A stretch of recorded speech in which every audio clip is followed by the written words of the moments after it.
brand new SPSM Chat Suicide Prevention Social Media 3.0. You know the deal. The only suicide prevention live streaming show that matters. The original, often imitated, never duplicated. This is what it's always going to be. I don't know what that means, but welcome. If you're watching this live, please let us know that you're here, especially if you're on Twitter, which is our home base. Make sure to use the hashtag SPSM on all your tweets. That way I can see it, we can interact with you, and other people can see it as well. My guest this week, Melody Moezzi. She's going to talk about all the cool things that she's doing, including her new book. We're going to be talking about suicide prevention in Muslim communities. And sadly, I wish we could talk about a million other things, but so goes it. Before we get to our guest, let's introduce our other co-host, and starting with Marie. Hey everyone, my name is Marie, also better known as Mxiety. I host my own talk show at mixer.com/Mxiety. What we do there is I have a background in research, so we're either talking about mental health topics, playing some games, but mostly interviewing either professionals in the field or people willing to share their story about what it's like to live with their certain mental health challenges. And that's it. That's the thing. It's awesome. Joelle. Hi, my name is Joelle Marie. I'm a peer specialist, and I'm mostly here to just help host and ask questions and get more information and learn about what our special guest talks about. Yes, and last and certainly most, our guest of honor for this week, Melody Moezzi. I can't say enough good things about you, so I'm not going to say anything. Without further ado, tell the whole world, the whole SPSM Chat universe, Galaxy Planet, you know the whole deal, who is Melody Moezzi. Hi, everyone. I am Melody. I am an author, an attorney, an activist, and currently a professor of creative writing at the University of North Carolina, Wilmington, which is where I am right now. I have bipolar disorder, and I wrote a memoir about that called Haldol and Hyacinth, which is how Rudy and I met. I also write about Muslim Americans, particularly. My first book, they're like my children. I just put them here. This is my first book called War and Error, Real Stories of American Muslims. And my latest book is coming out March 3rd. This is a galley, an advanced copy.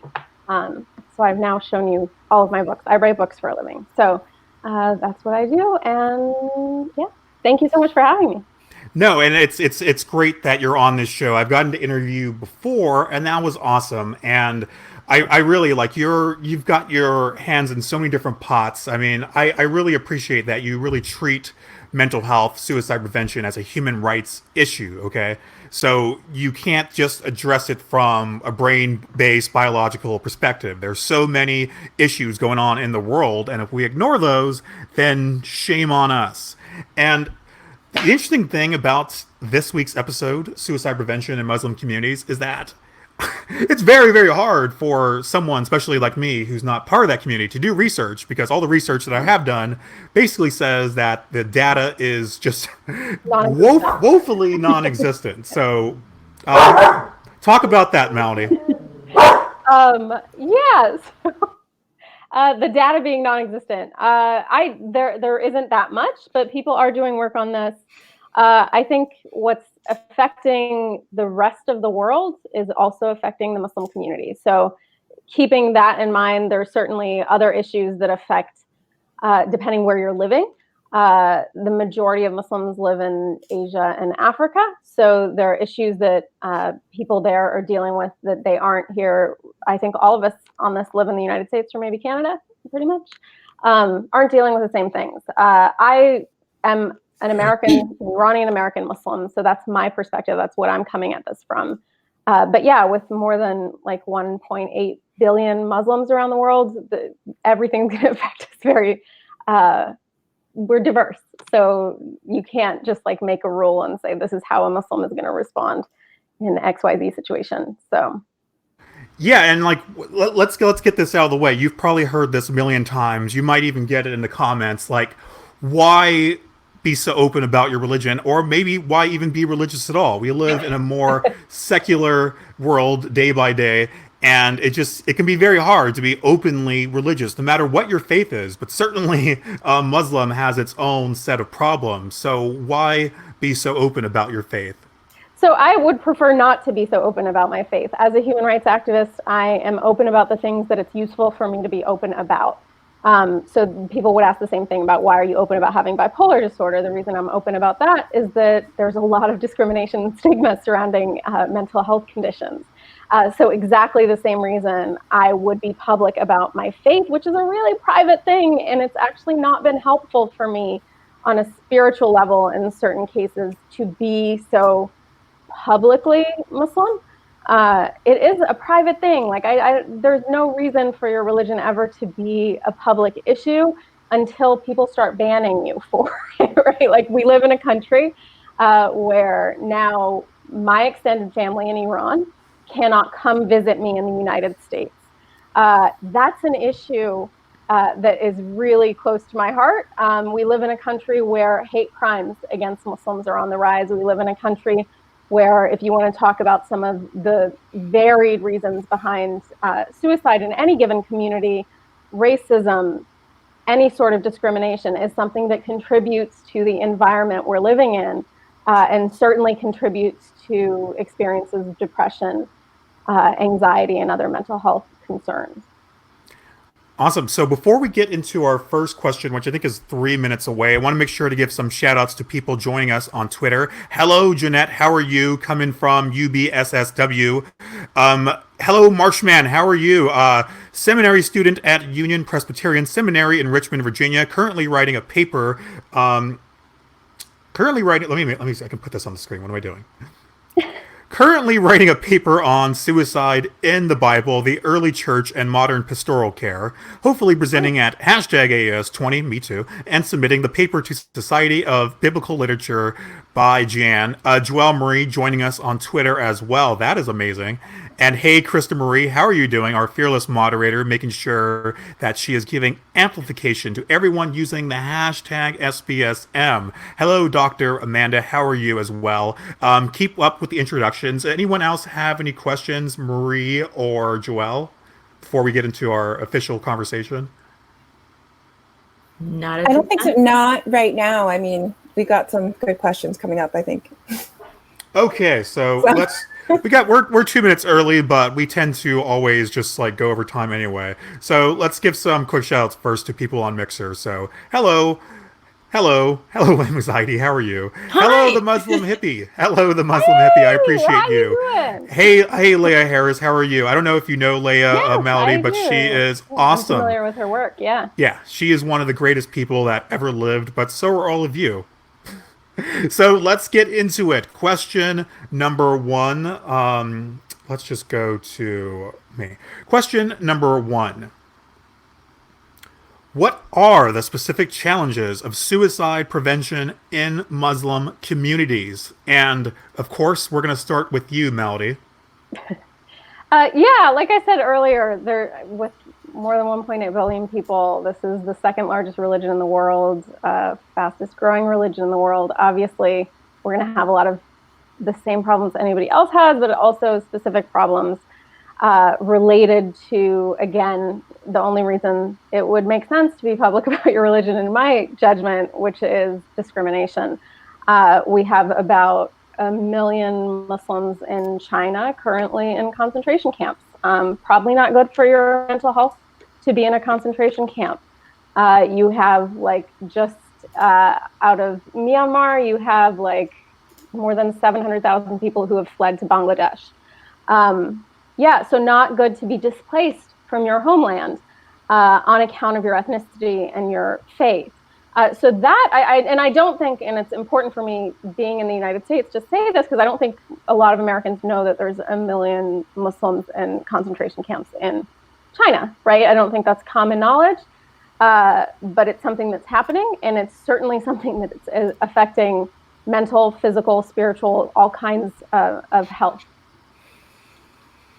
So not to get heavy early. No, that's what we do at SPSM Yeah. Chat. We get Yeah. heavy and we get light. We're everything in between. We are everything to everyone. And we'll get more into social issues in question number 2. So I want to make sure that we hold a little bit off until then. Leah, who says that she is an attempt survivor and spent a few years living and traveling in the Muslim world. So if you, Leah, if you have any specific questions, if there's anything that we're not covering, and I guarantee you there's going to be things that I'm going to leave out, and shame on me. So we need more people who have firsthand experiences. I know Sakina, who is Muslim as well, and a very awesome mental health advocate. If you want us to cover anything, please. Other Muslim I've found, like she is the first other Muslim I found who's actually open and talking about this stuff.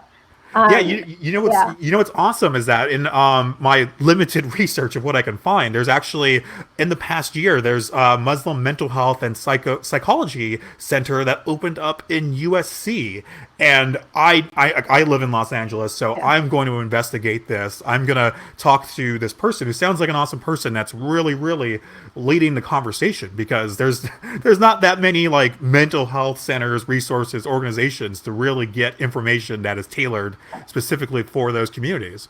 And there is every year in Dearborn, Michigan, there is a Muslim, I think every year it's in Dearborn. I've spoken there twice, Muslim mental health conference, thanks to the amazing Farah Abouassi, who is a psychiatrist and works at Michigan State.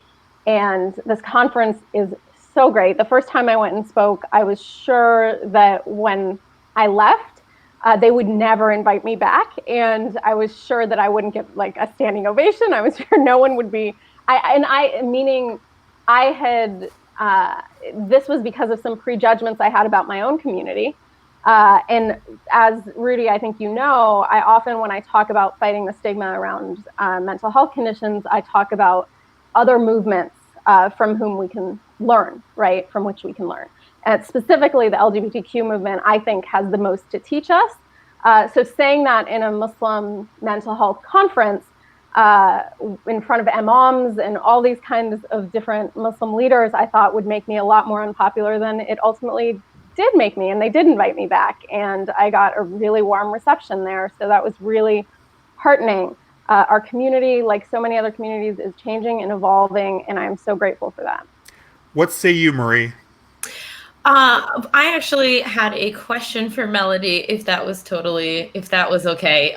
Just in terms of responding to the question, this was one of those, and honestly, the whole episode is one of those situations where I feel like it's time for people like me to step aside and just listen to the issues as they are presented by somebody who not only has firsthand experience, obviously, but also doesn't usually, like, there's just not enough representation. So I feel like this is the time for us to offer a platform up and let somebody with the knowledge speak up.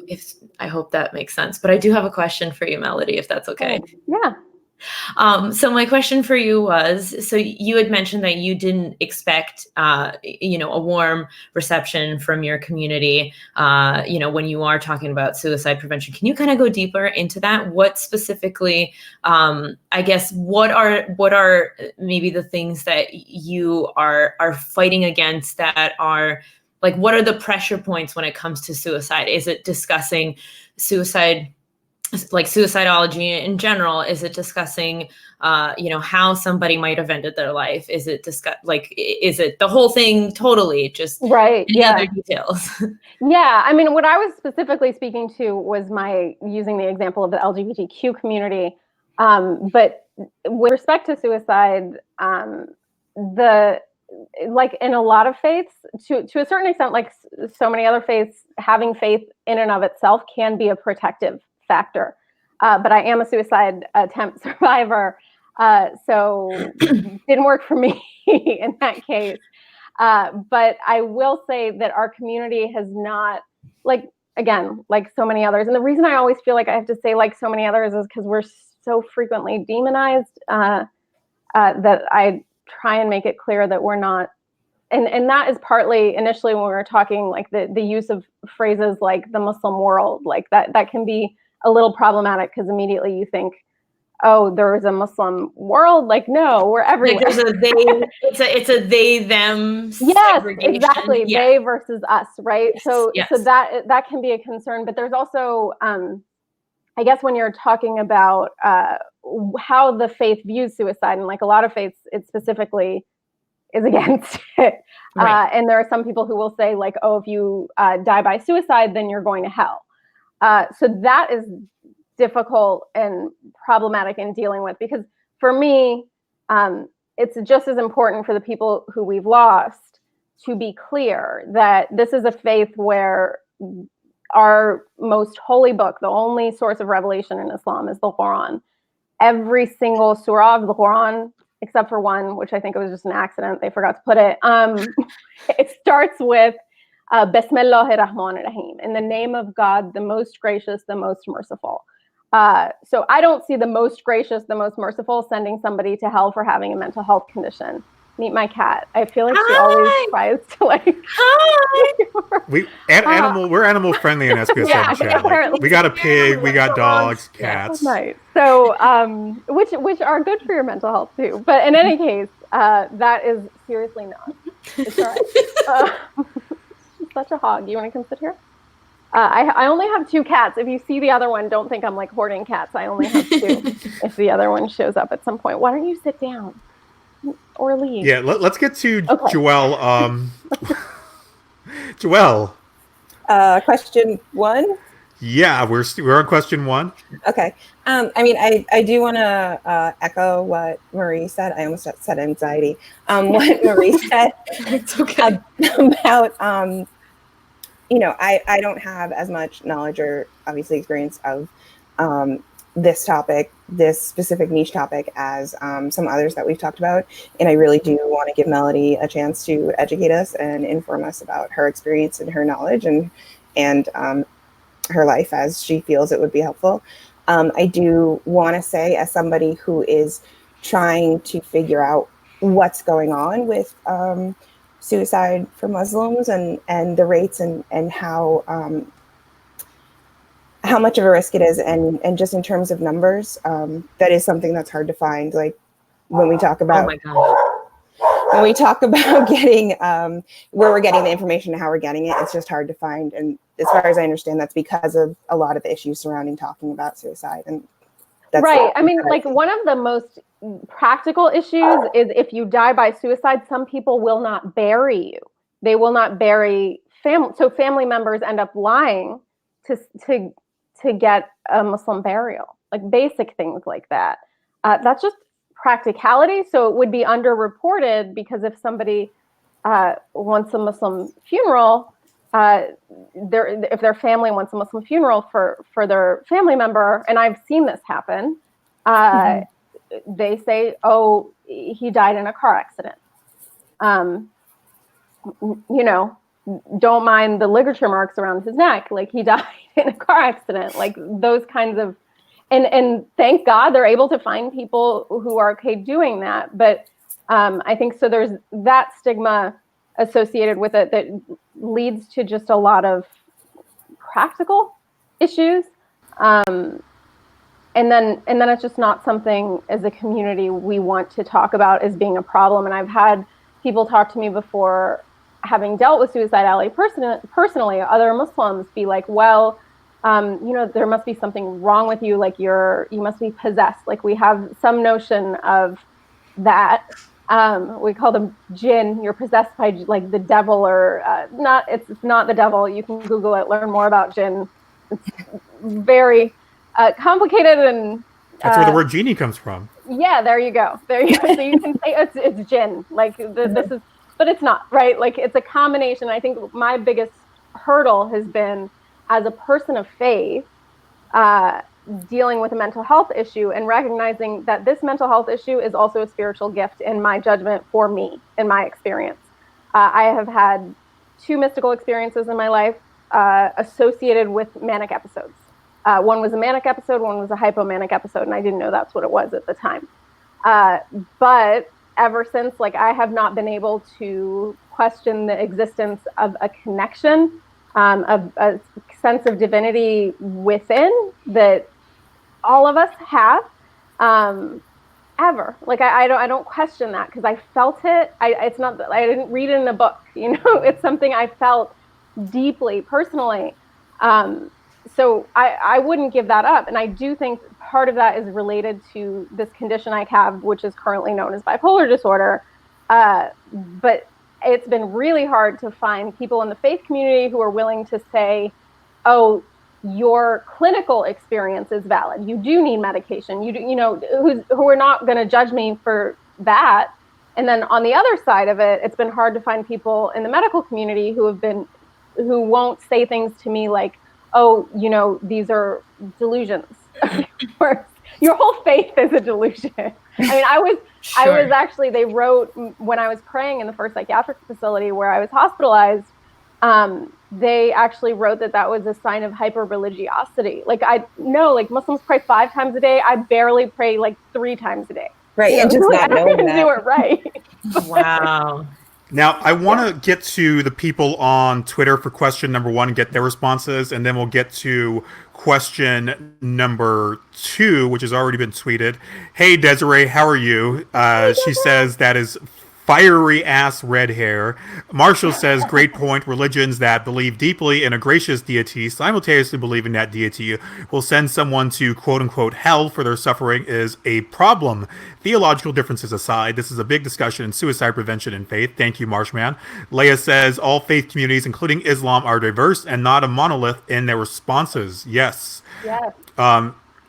Amen. Yes, Marshall also says, with Islam being the fastest growing faith in the world and one of the most persecuted, suicide prevention can be really hard to nail down. From a religious studies perspective, Islamic writings are vast and deeply making it hard to sift through to find specific info. Dr. Amanda says, too often our approach to suicide prevention utilizes a mainstream one-size-fits-all approach. We need to be intentional in our prevention efforts and center the needs of specific communities, such as Muslim communities. And welcome again, Desiree. Welcome everyone else. Krista says, I get into a lot of conversations in Christian communities about suicide not being, quote unquote, the unforgivable sin, and it's a whole thing. Sakina says, talking about wanting an Islamic burial, funeral, and suicide issues in Muslim communities. SPSM Chat, hashtag SPSM. Question number 2, and that is, what social issues might lead to a Muslim dying by suicide? And yes, we already started talking about this, so let's get right back into it. Let's go to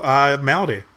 So I mentioned war and displacement and the kinds of things that we consider political issues, right? There is a great piece in the New York Times Magazine this week about this by Jennifer Percy, I think is her last name, but I don't remember specifically. Anyway, there's a really like in-depth piece about some of the people in Iraq post being held by ISIS and some of the mental health issues that they're dealing with. That you know, it's a really unique situation. And then there's the idea of you have a history of in a lot of Muslim majority countries, you have a history of colonialism, right?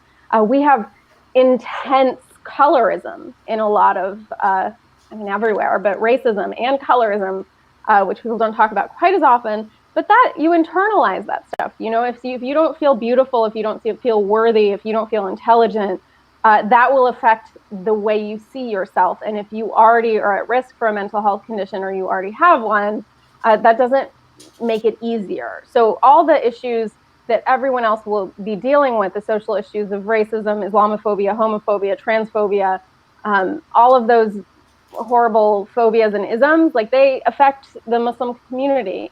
And unfortunately, for some reason, we're seen as a monolith. I thought that was such a great point. Like we are not a monolith. So there's plenty of Muslims who are from every different racial and ethnic background. So because of that, these identities are intersecting.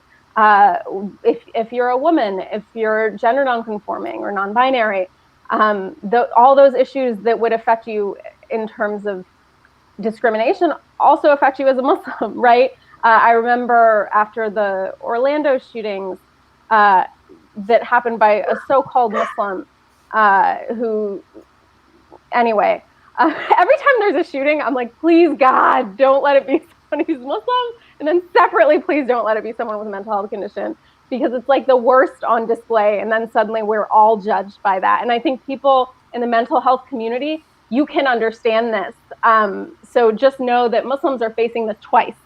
It's not just with respect to having a mental health conditions, it's also with respect to our faith, which is something that is so, again, personal. I don't want to be public about it. Why should I have to be public on it? I pray there's a day when I don't have to be public about it. But until that discrimination ends, then it's not something that I can afford to be quiet about, because it is literally killing us. Now, do you have anything to say, Marie? In terms, no. Once again, no. The only thing that I can compare to is seeing my non-white friends experience exactly what you're going through, and just watching them as the news rolls in, describing exactly what you're describing, and just being like, please do not let them be brown. Please do not let them be just different. God forbid they're Muslim. And then I'm sitting there going, oh my God, I hope somebody doesn't dig up that at one point, maybe 20 years ago, they saw a therapist, and therefore that figures that out. So definitely feel that. Joelle? No, I don't really have anything to add. I mean, not anything I probably would be useful. I just appreciate that Melody's here. Yeah, now I have a question for you, Melody. We talked about being seen as a sin, suicide. And one of the things that I read about was not so much the judgment from their families and their communities from dying by suicide, but the struggle with their faith within themselves. Like, people that I've read about, they don't want to take their own lives, die by suicide, because they don't want to offend Allah. They don't want to be a disgrace to their religion. So what are your thoughts on that?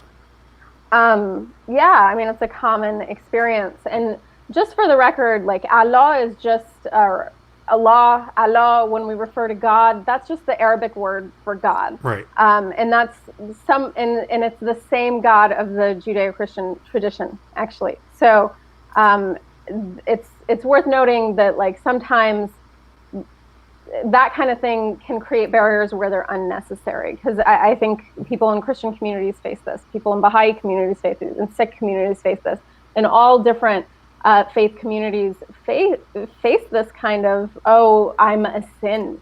And again, this is another example of where the LGBTQ community has a lot to teach us. When you feel like that, it's not helpful. Although, that said, as I'm sure all of you know, when you're talking to somebody who is actively suicidal, use whatever the hell you can use. If their faith is something you can use to say, like, you're not supposed to do this, don't do this, use it. Like, whatever you can use in that crisis moment, I'm all for using it. But that said, like, stepping back, looking at it from a more philosophical, theological perspective, like, there's some bigger issues. But in the moment where somebody is actively suicidal, that's not the moment to be having those conversations. That's the moment to be stepping back and listening to the person who's talking to you. So. No. That's important that we talked about that. Before we get into question number 3, I want to take it back to Twitter, and we're also on Facebook.com/SPSM Chat and YouTube SPSM Chat. So if you're on those platforms, we want to hear your comments as well. We are diverse in our social platforms, so let us know that you're here. Dr. Amanda says, an APA psychiatric report states that nearly 1/3 of Muslim Americans report discrimination in healthcare settings. We need to address racism and colorism in healthcare as well as in our society. Thank you so much, Dr. Amanda, for providing the link to that. Marshall says, Islam is not a monolith, quoting Melody. Yes. Definitely. Suicide is Different says, have definitely seen the conflict between clinical and spiritual needs firsthand. So important to understand those two needs are not mutually exclusive.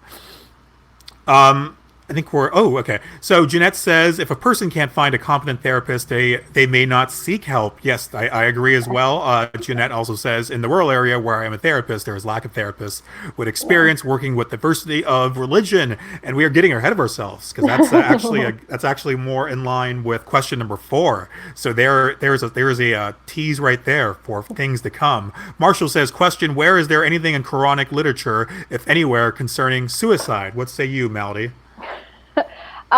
Yeah, it's not accepted. I'm not a theologian, so I'm not going to cite Quran for you, but similar to in other faiths as well, it's just something that you shouldn't do. And it's that judgment is based on the fact that it's a choice. That judgment is based on the fact of the 7th century, where maybe we didn't have quite as much knowledge about science. And as I'm sure many of you know, within Islam, there is a great deal of respect for science. And some Muslims are responsible for, we love to say algebra, but many other things. So yeah, I mean, there is that in terms of going back to the Quran, I'm not a literalist in the sense that I'll say everything that's literally written is what I buy. Largely that's because the whole point of the Quran was to be not corrupted, because it's the 3rd book after the Old and the New Testament. It's supposedly the 3rd book of Revelation. Every Muslim will explain all of this differently to you, by the way. Don't trust me as one Muslim to tell you everything that's true. I encourage you to read books, consult with many different sources. But now I just totally lost my train of thought. We're just telling you not to listen to me. No, that's totally fine. We got to go to question number 3 anyway. Okay, we'll go. What question number 3 then? No, and I do want to stress, we also owe a lot to Muslims for astronomy, for philosophy that kind of gets swept under the rug, poetry as well, a lot of different sciences, and that's such a shame that doesn't get talked about a lot more. Question number 3, what are some lessons Western suicidologists can learn from Muslim communities? And suicidologist, I know it sounds kind of like an insider baseball term. Yeah. And it's a very muddy term. Like, what is a suicidologist? Let's make it simpler than that. Someone who is deeply invested in suicide prevention, right, or just wanting to help their fellow person who is experiencing suicidal crises. So again, let's take it back to Melody. I think with any community, what you learn is any community, whatever it is that draws you together, there is power in community. Not to say that it doesn't get annoying sometimes too, right? I grew up in an amazing, wonderful Iranian American community in Ohio, in Dayton, Ohio, before you start thinking Dayton's backwards. It's not. We got a lot of Iranians there. Yeah, but growing up in that kind of community, I learned the power of community. And unfortunately, within modern American culture, we have moved away from that. And I think we have not recognized how dangerous things like loneliness are. We haven't taken that seriously as a society, and we are hurting for it. We don't, I mean, we live in little like apartments by ourselves and with cats. My husband's around too. Like, there's other people. Like we have small, even our families are small, right? Like growing up in Dayton, like our house was never empty. There was always like and it was just me and my sister and my parents, but there was always an auntie or uncle visiting. Our driveway was just never empty. We always had people looking out for us. And I think that's a really valuable thing that, and it's not just in the United States, but a lot of places we've moved away from community, and especially in the mental health community, because we're so focused on self-actualization and self-realization, and that's great. But part of the self is being part of a community. And that's still something that's really valuable. And it is a protective factor when it comes to suicide, having people around, not being alone. and as a result, not feeling alone. And it's not to say you won't feel alone. Not being alone is like that's enough that you won't feel alone. You can be in a huge crowd and still feel alone, which is why, again, having these conversations is so important, so that we recognize, and this is what's great about, the internet and being able to connect like this, is that you can see that although you may be in a room of 100 people who don't maybe have your same issues, globally speaking, there's so many other people who are dealing with the same thing, and being able to feel less alone is just as valuable, I think. Yeah, and I think that's something that Western, Eastern, Middle, like mole World people. is round. Yes. It's just like, Yeah. So Lizard everyone can learn from that. There are very few universal truths, but that is definitely one of them. We all need to stick out for each other. Even though I hate people, that's my thing. I don't like. Way to go, Over. Every time someone Hey, says, if you want to come onto the show, by the way, Rudy is your contact. yeah, every time someone says like we need to be like the reason why the suicide rates are going higher is because we don't spend enough time talking to each other, looking each other in the eye, and it's like maybe that's worth it. I don't want to look people in the eye. If people want to take, okay, we're moving on. What do you want to say about this, Marie? Turning right in the face. I want to say that Rudy is actually very pleasant, you guys. Despite his crankiness and dislike of people, he's very pleasant around people. Yeah, around people he likes. So disclaimer there, we'll give him a little bit of credit. But in terms of learning lessons, Western suicidologists can learn from Muslim communities. I did want to just echo again what Melody was saying, which is the fact that like just communities, period. That's what we need to be moving back towards us. I know, Rudy, how you really feel about my tweets asking people to like go out there and socialize and stuff. No, because there have been several specialists have called it an epidemic of loneliness, and it especially affects people, if I'm not mistaken, now over the age of like 60 and older, and it's a big issue, and it isolates us further, and it's the reason why like animals have become really prominent in our homes too, because they give us something else to like talk to and care for, and we all need that like that additional purpose that otherwise we don't have when we're isolated and by ourselves. That being said, I'm not trying to make a giant like general statement. If you are cool with being by yourself, that's fine. That's fine. There's not like one way to do anything. And that pertains to you too, Rudy. So that's totally okay. But I am relieved. But in terms of just communities in general, like what Melody was describing was very similar to how I grew up in Russia. There was constantly people in the house. I was constantly like weekends, evenings. I was always going to see an aunt over cooking with like another part of our family. Like it was very communal. And that being said, it doesn't mean I wouldn't have mental health issues, but it was definitely something that like if I wasn't feeling well, I know I could have had a resource to talk to, whereas that necessarily was not the case in the Western lifestyle that I very much love and appreciate, but there are things missing in it. Let's hear from Joelle. What are some things we can learn from the Muslim community as suicidologists? I think that as Melody said, that there are protective factors in any community, even communities that are identified as high risk, that identify themselves as high risk. There are protective and resilience factors. And I think definitely from the Muslim community, what suicidologists can learn are those things that they especially value as healing and as preserving their wellness. And that's something that we can learn from, any community that there is not a greater knowledge of in like Western support, Western science. And I do think that just in general, we can learn how to support the Muslim community from the Muslim community instead of kind of rushing in there and like making everything a certain ideal that doesn't work with them and trying to shove against people's beliefs, which never works. Yeah, that's a really good point. I think I experienced a lot of that, people trying to tell me. So like my parents don't understand boundaries. Like there's several American concepts they don't get, like prom, peanut butter, boundaries. They don't get these things at all.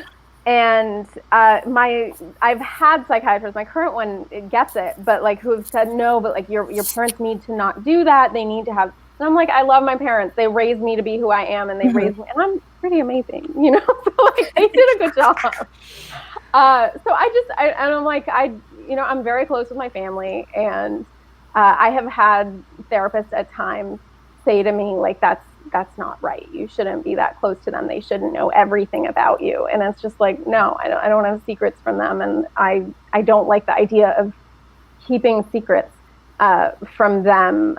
Even like in your culture, you're what you're thinking, like you may, and I say in your culture, like I was born in the United States. I was raised almost exclusively in the United States.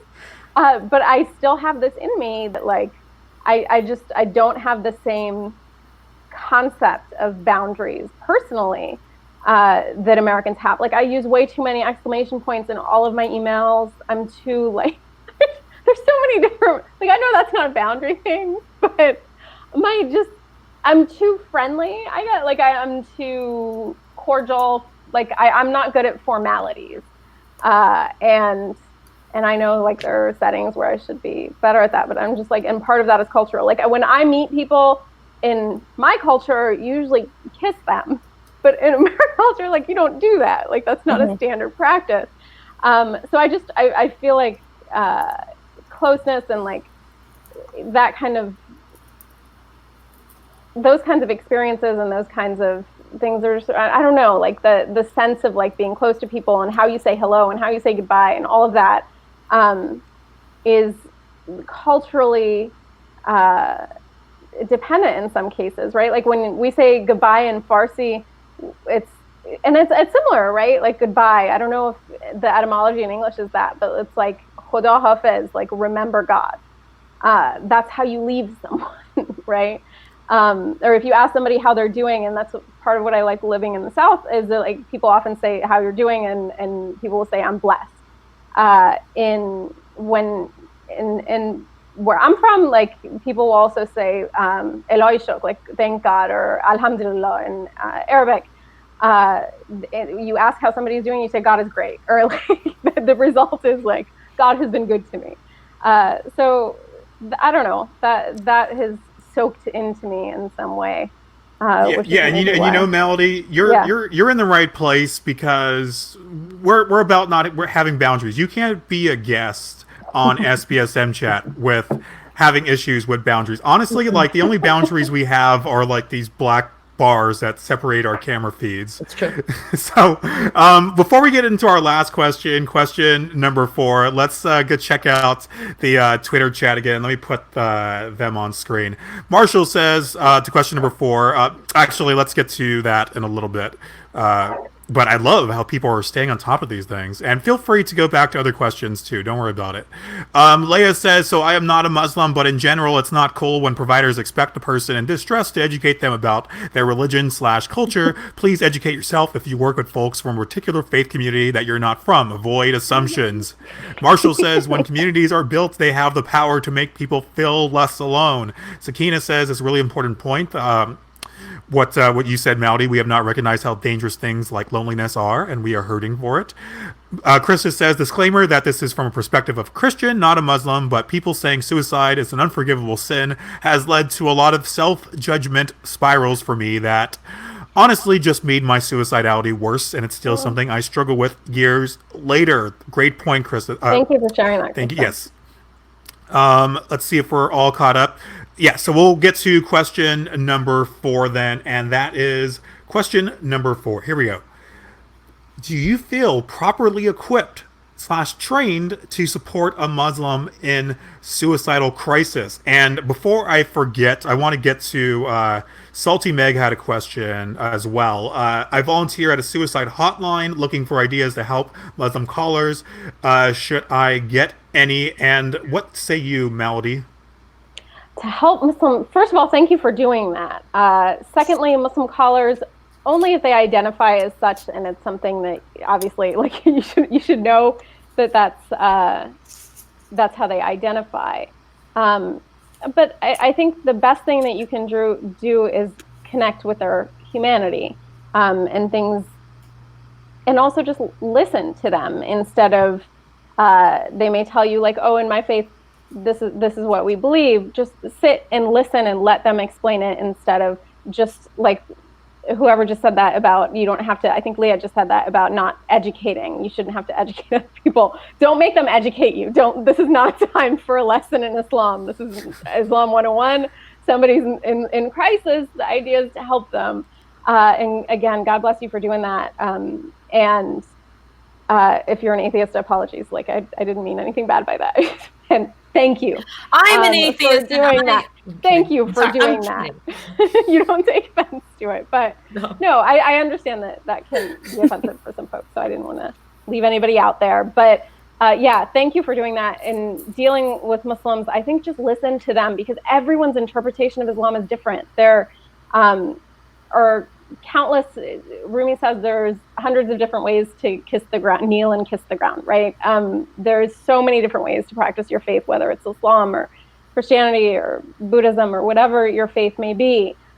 Just to recognize that there's, and also like I would hope in your daily life, if a Muslim calls and they're suicidal and they start saying a lot of stuff about Islam that like, I've never heard that, whatever, like don't trust, just like I'm saying, don't trust me. Don't trust any one person because I've just heard so many people, including fellow Muslims, who are like, but Islam is this. And I'm like, well, where is Islam that? And frequently it's like, oh, well, my grandmother told me this. Or something like the one person I've ever spoken to about this has said this. So get a lot of different sources and just listen is mainly my answer for that. Yeah, and to go back to our conversation earlier, if someone's calling and they're like, I want to kill myself, but I also don't want to go to hell or offend my religion. It's a very specific thing to take. So if you have a call center that's staffed by all white people, evangelical Christians, so even though like suicide is still considered a sin in those circles, it's still a different. Why are you laughing? I know. I love Joelle's face right now. Go ahead. What's going on over there? We're good, go. We're connecting separately. Sorry, go ahead. Yeah, so it's a different world, and there's certain things that a Muslim caller might be calling in for, or talking to a therapist, or going to a support group that can just seem so foreign to people, and that is a shame because no matter what country you're from, or whether what part of the country you're from, what your background is, cultural competency should be a thing in all cultures. It's not enough to just know about one or two cultures. It's important to know about all of them. At a certain point, you're not going to know about all cultures. Mm-hmm. So it's I will to accept that you got to accept also that you're not going to, and just be humble about it and let the other person talk to you. And that may be their interpretation of their culture, their faith, whatever. But in that moment, when you're talking to them, you accept their interpretation of that. Later on, educate yourself a little more if you can. That's definitely what I was getting to. Yeah. Like if you've had like one Muslim caller and like you thought like, oh, maybe I should read more about this, and you didn't. That's a shame on you. And I'm interested in hearing other mental health professionals, clinicians, peer supporters, what their experiences have been like supporting someone who was a Muslim and had specific issues related to that when they called. I want to know. So if you're out there, let us know. Or if you've never heard that before but want to know more, we want to hear from you as well. What say you, Joelle? So I think that, no, I don't feel equipped specifically to support Muslim people in a crisis that heavily involves their faith. Okay. I do feel equipped to support people of different cultures initially, but probably not as well as I should be. Like, nobody really is. I do definitely try to see people in their own cultural context. So that means individual context, family context, their neighborhood context, and then like their personal history context. So that's a lot of stuff. So it's really, for me, being prepared to support somebody whose culture or worldview or experience that I don't necessarily match completely. It's a lot of asking questions, listening, figuring out what's important for you to really understand about their experience that you don't connect completely on, and then putting the other stuff aside, as was said. Yeah, and that's a great point, Joelle. Like, even outside of a Muslim or any other background, it's just a background that you just don't know, that is opposite of what you know, or even the antithesis of what you know. Like, if you don't agree with someone, that doesn't necessarily mean you can't support them, at least on certain issues. Is that correct, Joelle?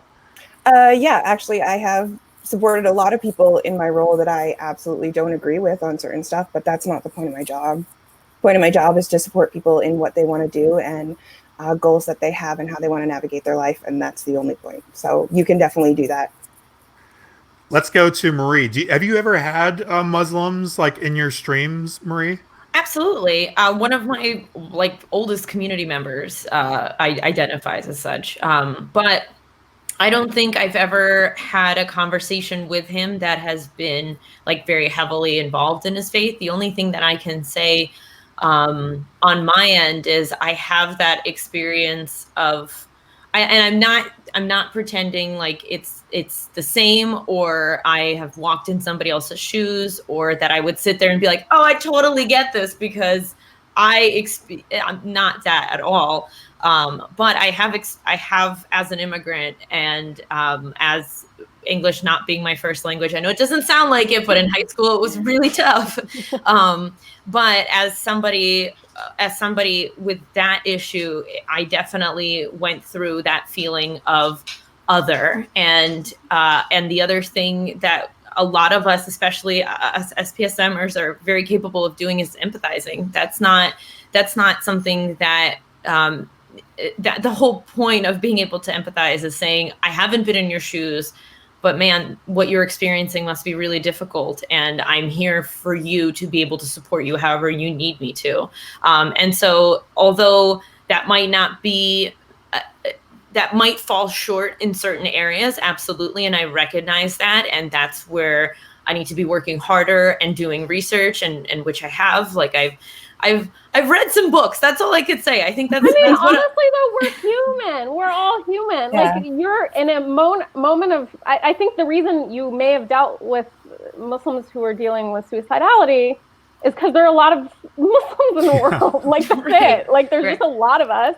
Eventually, you're going to come across us, and God knows how we're going to be, because we're all different. You know, I mean, like, even just within any faith, like, just think about within Christianity, which is the faith in the United States most people are familiar with, right? Like, there's a difference between being a Unitarian and Right. being an evangelical Christian or a Baptist. And there's Right. a difference between the Southern Baptist Church in Raleigh that I went and supported, and the one right across the street in Raleigh where I would never show up, right? Like, this is still they're both Southern Baptist churches. So, like, point being, there are some amazing Southern Baptist churches and some really bad ones. And I promise there are. Living in the South, like, some people, there are also stereotypes around that, right? And and I know of Southern Baptist churches in Raleigh, and I wish Pullen, it's a Baptist church in Raleigh. Look it up. They do amazing activism and work. And if you're an activist, like, especially in the South, like, you can't get away from churches being part of that community, right?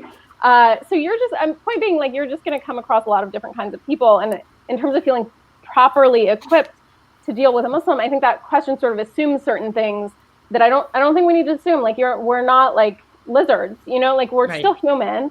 So dealing with us and connecting through that humanity is where to connect. Not, I can't imagine anybody, like, calling, and same with Christianity. Like, can you see, other than particularly areas where faith has abused people? So again, with the LGBTQ community, again, with people who are survivors of childhood abuse from inside a church or a mosque or whatever religious community they're in, yes, it's relevant at that point. But because their faith tells them they're wrong, or tells them they're bad, or has abused them. And we have to recognize that a lot of our faiths aren't doing a good job, are traumatizing people deeply. And I promise you, the heart of every single faith, save possibly Scientology, is love, right? Like, 100% is love. I don't know much about Scientology, other than it's straight up love. Like, if you, I mean, Yes, yeah, it's the next book that I've written about Rumi is an Islamic scholar. I don't think a lot of us know that when you post him on Pinterest, but like he's an Islamic scholar. He like totally Muslim, lots of references to Islam that are frequently erased from his poetry.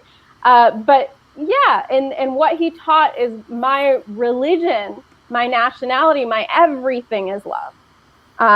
And that's where you, I think, can connect with other people. You don't need to share the same religion. You don't need to know the details of that religion. You just need to know that you are a living, breathing animal on this planet, and we happen to share things in common. And the capacity to love, to the extent that we can as humans, I think is unique to us, and I think we should use it.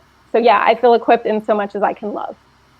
Well, that sounded like final thoughts, which is where we are right now. And I'll let you speak at the end, and then you can talk about Melody. You can talk about how people can contact you, and I've also posted the link, and I can post it again as well on the blog spsmchat.com. How you can pre-order your new book, which is hopefully something that I'm going to get a signed copy of.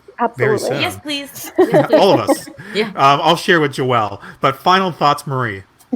My final thoughts on this are, kind of what I walked in with, which is I don't know enough. I need to learn more. I need to continuously humble myself enough to know that I need to know more. And in the meantime, what I got is empathy, and I hope that can help somebody if help is needed. That is very religiously specific. Joelle. I guess final thoughts are, understanding somebody's cultural context is important in some ways and in some ways not. What is important are things like Melody talked about, doctors assigning her having extreme religiosity when she was just doing her normal thing. So those are really important details that are helpful to know about how somebody practices their faith, or, how they live their life as opposed to how their life looks in crisis. And that's important, and that involves culture. I also just wanted to say hi to Whitey Gamer, because they were saying that Yes. They were comparing what Melody said is that, you meet one Muslim and they're going to have their own experience and we're all different. And Whitey Gamer compared that to being autistic. And when you meet one autistic, you've met one autistic, and I'm autistic, so I really I noted that when Melody said it, and I just wanted to say hi. Thank you. So yeah, we can definitely meet people where they need to be met, even if we don't share a culture. So that's my mixed up final thoughts. Melody. My final thoughts. Ever. Let this be like the beginning of a conversation, just not in terms of dealing with suicidal ideation specifically in the Muslim community, but dealing with it in communities that are different than the one you're in. Yes. And whatever that means for you, whatever you have no experience with, learn about it. Don't think you're the expert after reading a book, because some people have lived it, right? But learn something about it. Meet other people who are different from you. It'll make your life better. And you'll learn a lot from it. So any other, do you want anything else from me? How can we stay connected with you? And can you say the full name of your upcoming book again? Yes, thank you. You can find me on Twitter and Instagram. I'm getting a lot better on Instagram. I have just learned Pinterest. I don't know. I'm supposedly supposed to start doing Pinterest according to my publisher. But I'm on the interwebs. I have a website. You can invite me to speak. I will do that. My next book is called The Rumi Prescription: How an Ancient Mystic Poet Changed My Modern Manic Life. And this, again, is the galley of it. Isn't it pretty? Yeah. It'll be out March 3rd, 2020, but this coming March, which is one day before my 41st birthday. So as a birthday gift for me, please pre-order it. Order it the day it comes out. Ask your library to order it. I don't care. I just want the message to get out. I don't care how you end up getting the book, but just get it. And I love libraries. So go to the library. And the website is melodymoezzi.com. Yes. Awesome. So before we take it home, let's just give some last minute shout outs on Twitter. Again, thank you so much, Krista. Thank you so much, Marshall. I appreciate you. Leia Harris, so many great comments, and I'm sorry that I can't get to every single comment. They're all awesome.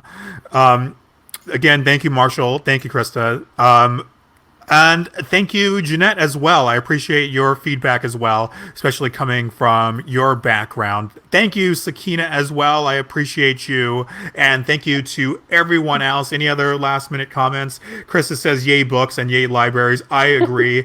Yana says, looking forward to getting the book. There we go. Mission accomplished. We sold one book at least tonight. So I literally just pre-ordered it. Oh, like God I'm bless you. clicking Thank it you. The on pre-orders- Amazon. Let me just say one quick thing about pre-orders. It's so weird. I wouldn't normally do it, but if you love a certain author and you want their books to continue being published, pre-order their books. It matters a lot.